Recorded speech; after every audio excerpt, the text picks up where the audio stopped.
Right. Good morning. Good morning. It's Tuesday, June 16th, 2020. It's 3 o'clock a.m. and I'm on my way to the gym right now. My oldest son, he's in the process of trying to buy a car. He's already got pre-qualified. Matter of fact, they've already sent him a check. They already sent him a check. You know, that's.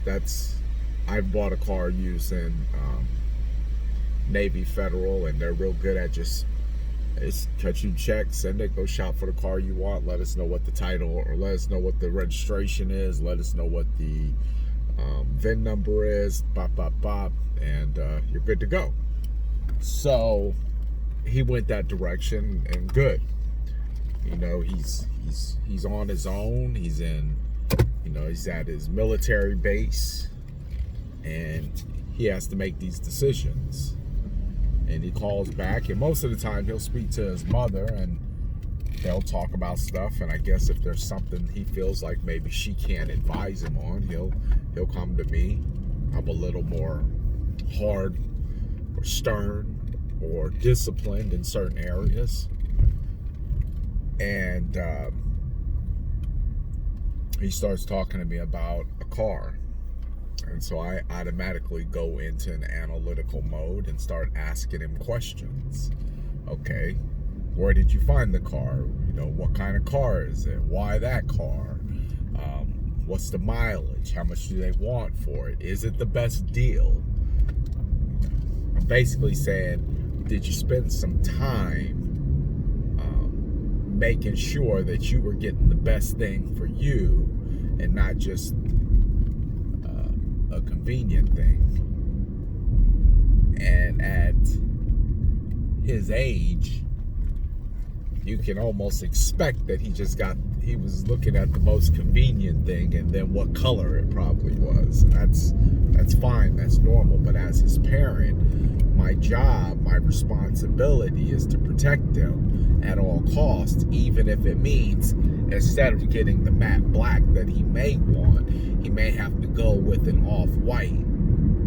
But even in discussing and talking with him about this, I said, listen, I said, if you do the right thing right now, I said, you won't have to settle for a car next time. You'll buy the car that you want. The Bible talks about not forsaking the days of small beginnings, which means don't think just because you don't have what you think you should have right now that you're in a bad position. Be thankful for that. I drove this 2000 or 1999 or 2000 Dodge Stratus, or I don't even think it was a Dodge Stratus. I don't remember what it was. I have to ask my brother because I ended up selling the car to him. But don't you know that I took care of this car immaculately?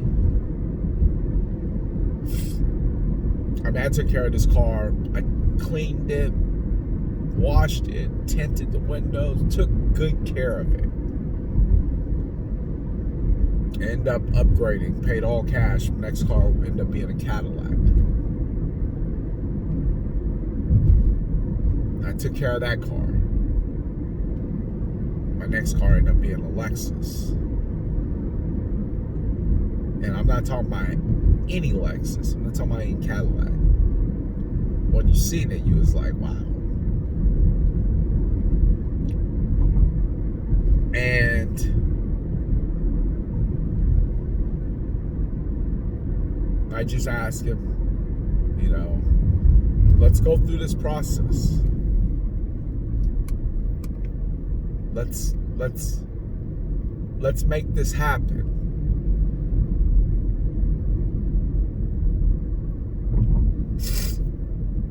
But what I need you to do above and beyond is before you make a decision to do anything, just slow down for a second.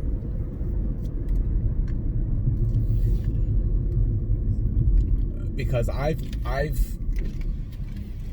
I've noticed this in my life.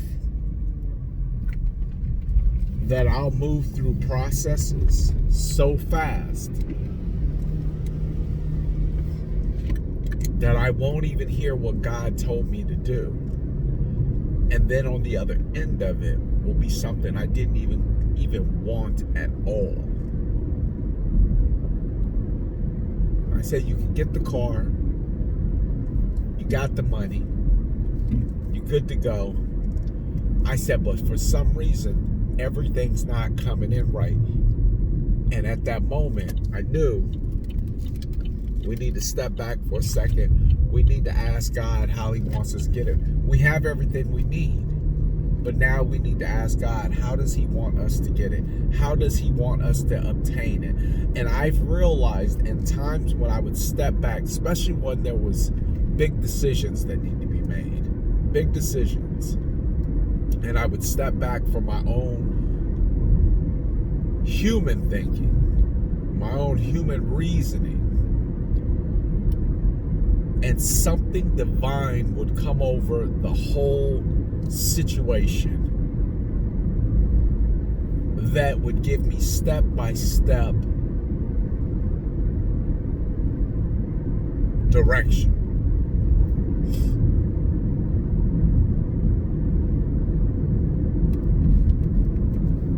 And that's why the word says, don't make a decision without God. Don't make a decision without consulting God. If you was to do something that had legal ramifications and you had obtained or retained a lawyer, you wouldn't make a decision without consulting your lawyer. Don't make a decision without consulting God. So I slowed down the process, and I asked them, I said, I think we should slow the process down. I said, is there an immediate need for a car at this second, at this moment? They said, well, no. It's okay, good. Because if there's never a rush, then there's never a reason to act like there's a rush. I said, I need you just to do me a quick favor. I need you to step back from every idea in your mind about how this is going to work out. I need you to step back, and I need you to talk to God. Just spend some time. I don't know how much time. But I just need you to spend some time in prayer. I need you to spend some time talking to God. And then I need you to spend some time not doing anything regarding a vehicle. You already got the check. You already know what car you want. We've searched enough vehicles where we already know if you buy a car that has this many miles, this is what it should cost. If you buy a car that costs this many miles, if you buy a car that's this year, we have broken it down to science where we know based on make, model, year, and mileage.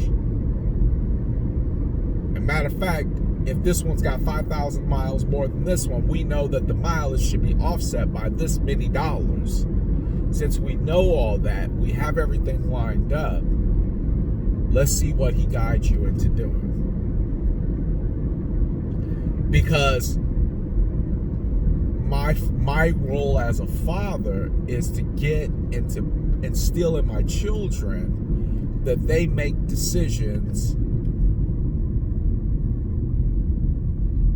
or that they have a better thought process than I did at their age. Put them ahead, right? Put them at a point where they can grow and develop better than you. Eliminate or minimize the mistakes that you made,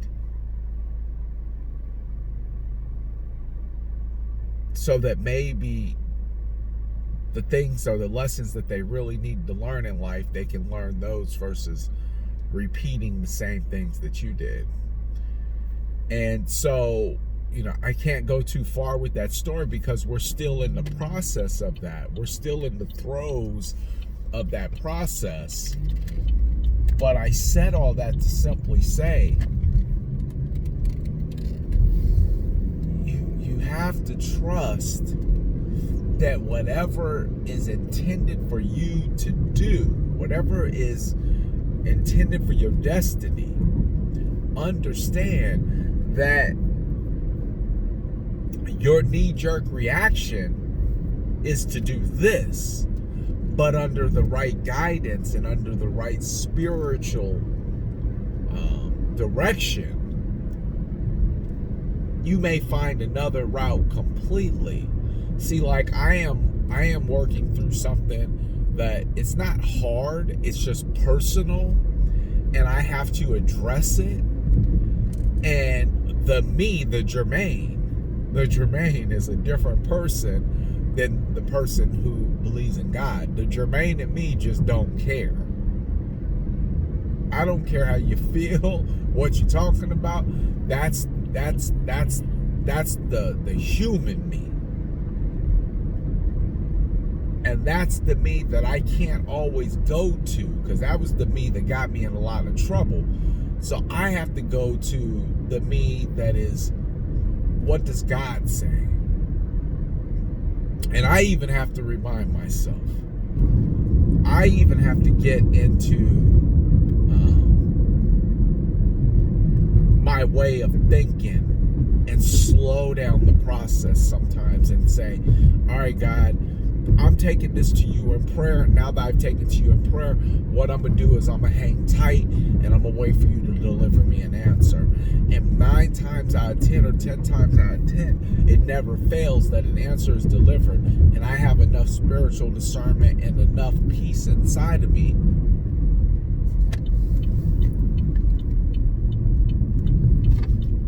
to listen and to know, oh, okay, this is the way that you want me to go. This is the way that you want me to handle this. Okay, got you. All right, done. And that's worked out for me so many times under so many circumstances that it's undeniable that we have a God that is there, that's listening, that's alive, that's well, that does not sleep. He does not slumber. He's very alert to what's going on and what's needed and what's necessary. All you have to do is make your request be known, and then the rest starts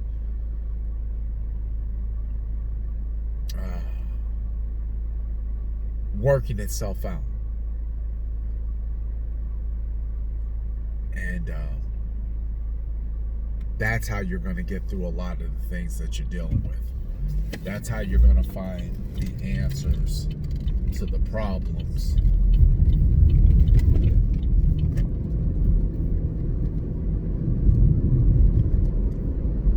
that's plaguing you,